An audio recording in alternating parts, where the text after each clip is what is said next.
Hey folks, Country Prepper here. Well, today I want to talk about, I have a lot of people that ask me questions. You guys know that by now if you've been watching me for any time at all. But I get asked a lot on Facebook, here on YouTube, how to get started prepping. You know, what were the first things you did? What do you think I should do? How do I get started? What are the, what's like the first few steps? So I came up with this list of the 10 steps to get started prepping. And the first step, you're already doing. You're seeking out information. And I believe that is the most important first step you can take. Check out some groups on Facebook. There are a lot of them. There are a ton of prepper web pages out there, or websites out there. Tons of YouTube videos out there. Great information. Just keep in mind, watch out for the doomsday type preppers. The ones who think that shit hits the fan is every single scenario possible. That's the only possible reason you would prepare. That's just not realistic in my view. And and that goes into step number 2, and that's creating a short-term plan. Think about your most likely scenarios. Power outages being the most likely. Just a storm knocks out the power for a couple of days. That's going to be your most likely scenario that you want to prepare for. So with that said, you have to think about what's going to happen in the area you live. Think about the type of disasters you have in your area. Like for me here in Iowa, it's going to be the most likely thing to knock out the power is going to be a blizzard or a really major thunderstorm with strong winds, things like that. So like I said, it's all going to be, everything that you need to prepare for is going to be specific to where you live. So just kind of keep that in mind when you're seeking out the information. Next step, you need to create a budget. There's a lot of different things that you can do to help create a budget. One of the things that I did is I shut off the cable. No more cable bill. I put up a high definition antenna for my TV, and I watch a lot of stuff on the internet. I'll leave some links below to some websites. You can watch Netflix, but that costs you $8 a month, which isn't much compared to a cable bill. What's a cable bill going to save you? At least $50 a month. Satellite could be $100 or more. So it all depends on your situation, that kind of thing. So but that's one of the first things you can do is cut out like your cable bill, stuff like that. You can use some coupons, things like that, to try and save some money. Use that extra money to start with your stockpiles.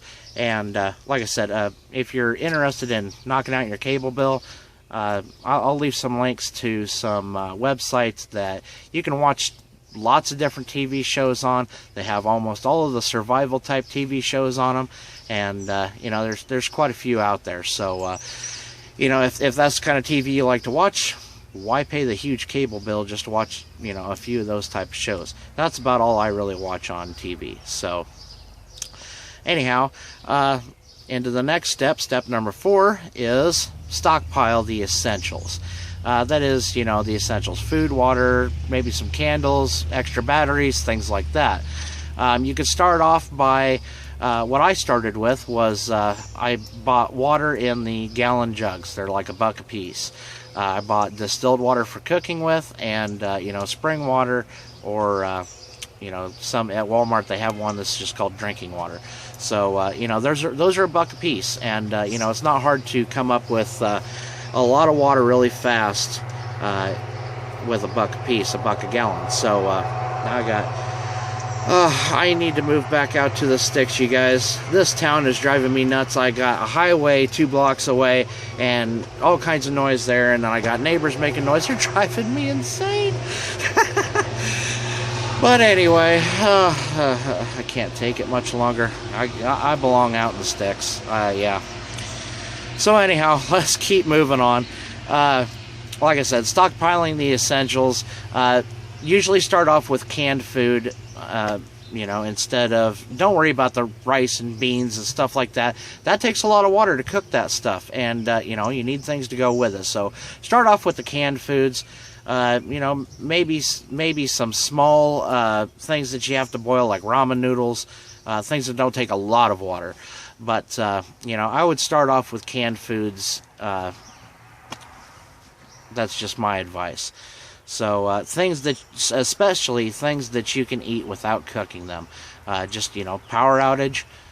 You know, you might not have a source of cooking. So you know, you can cook on the grill when there's a power outage. If you have a gas grill or charcoal grill, you know, that's an option.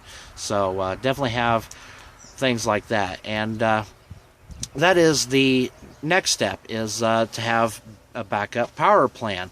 That could involve, you know, just having, you know, like I said, a grill to cook on.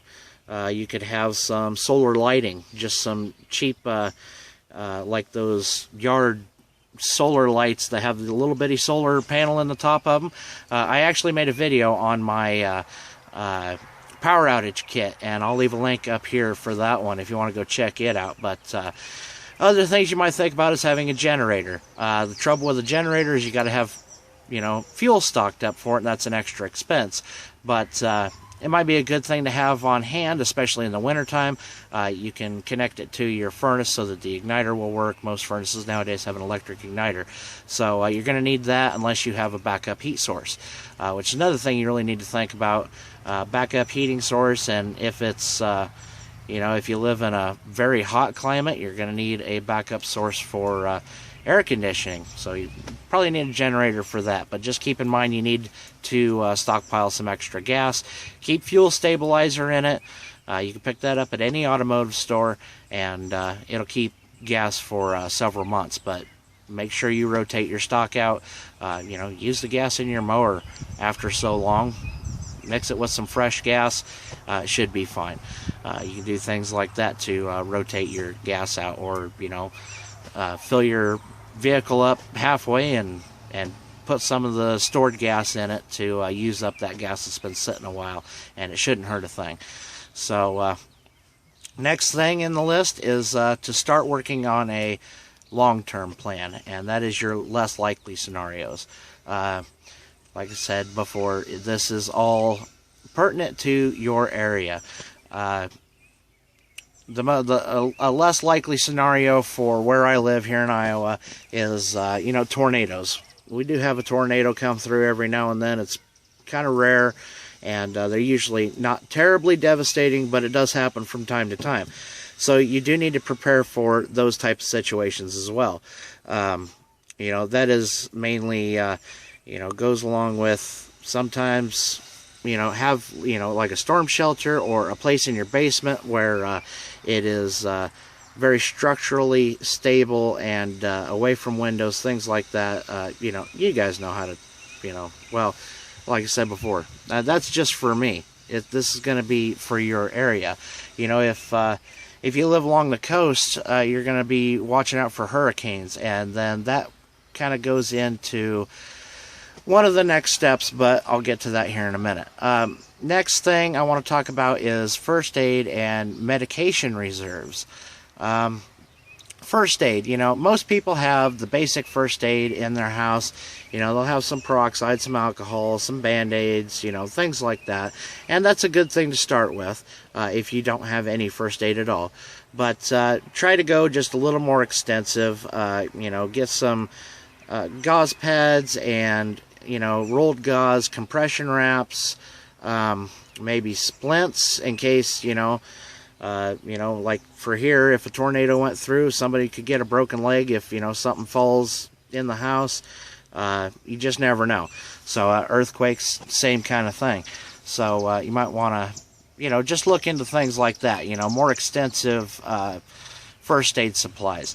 I wouldn't necessarily, you know, you might want to look into getting a trauma kit of some kind, but those are very expensive. Like the ones the EMTs carry, those are very expensive. So just something to keep in mind. It all depends on your budget. So you know, you could stock up a little bit at a time. They have a lot of good stuff at the, you know, like the dollar stores that you can stock up extra first aid supplies that way. So with medication reserves, that can be really hard, especially with prescriptions. But I mean, you can stock up on, you know, Tylenol, ibuprofen, things like that. You know, allergy relief, things against diarrhea or constipation, all those kind of things. Stock up a little extra on those. And prescriptions, that is really tough. But one thing that I've noticed that you can do, I mean, if you're on maybe 1 or 2 prescriptions, go back to the doctor, tell them you lost them, and get a new bottle of your prescription.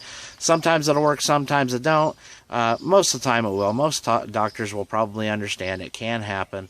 And you know, I don't like to lie to a medical professional, but in this case, I'll let it slide. It's something that's important to be prepared for. Like you know, with my situation, having a lot of chronic pain issues, I'm on Lyrica and meloxicam, and so I like to have a few extras sitting around, and I got my doctor to give me a couple sample packs. So I mean, that helps out, and it kind of depends on what kind of doctor you have too. So she knows who I am and the kind of things that I do. So don't always let it out of the bag to your doctor that you're a prepper.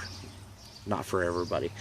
But you know, a lot of doctors will understand that you want to have some emergency backup just in case. So it all, like I said, depends on your doctor. Another thing you can look at for like antibiotics is fish antibiotics. Make sure that they are made in the same facilities as the human antibiotics are made. I know Prepper Nurse, I think that's who it was. Pepper Nurse or Patriot Nurse, one or the other, did a really good video on fish antibiotics, and they're perfectly good for human consumption. They're the exact same thing. She compared the pills, dosage the same, all that kind of stuff. So if I could find that video, I'll leave a link below for you. But better move on here. The next thing will be a little bit controversial to some people, but I think it's important, and that is to arm yourself. And this is kind of one of those, you know, not necessarily a shit hits the fan type of thing. You know, if there's a major natural disaster like Hurricane Katrina, there was a lot of rioting, things like that, you're going to want to be armed. And, you know, not every situation is a bug out situation either. So keep that in mind. Most people plan to stay in their homes just as long as they possibly can, and you're going to want to have some, you know, you're going to want to have some firearms and stockpiles of ammo. And if you don't already, please train with your firearm. Don't just go buy one and throw it in the closet or, you know, in the lockbox or something like that. Go train with it, learn how to use the damn thing.